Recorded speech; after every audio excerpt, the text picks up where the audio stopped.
This is such a great article, an example of evolution in humans. So they're looking at the Tsimane men who are hunter-gatherers, and so they go out hunting, and they had two competing hypotheses. So number one, are these men hunting for the satisfaction of being watched? Are they peacocking, if you will? Are they doing it so that they can say, "Oh, oh, oh, look at me! I killed these animals, and I'm such a great hunter"? Or are they doing it for just the satisfaction of being a provider, that they genuinely care, that they're providing for their families? And so they looked at two hormones that are released in a hunt situation where you have that adrenaline pumping and you're hunting these animals. They looked at testosterone and cortisol. Cortisol is sort of a stress hormone, and then testosterone is that, ooh, ooh, ooh, I am man hormone.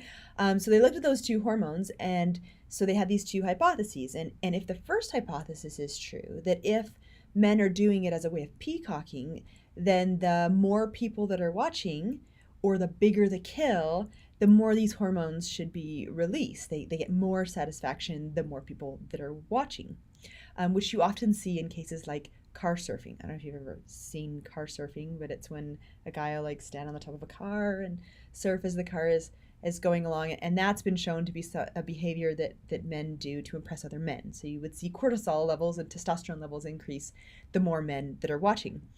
Alternatively, if the other hypothesis is true, if it's just the fact that they're providing for their families, then it shouldn't matter who's watching, and it shouldn't matter how big the kill is, whether these hormones get released or not. Just the fact that they killed and provided a meal for their family would be enough to release the same amount of hormones.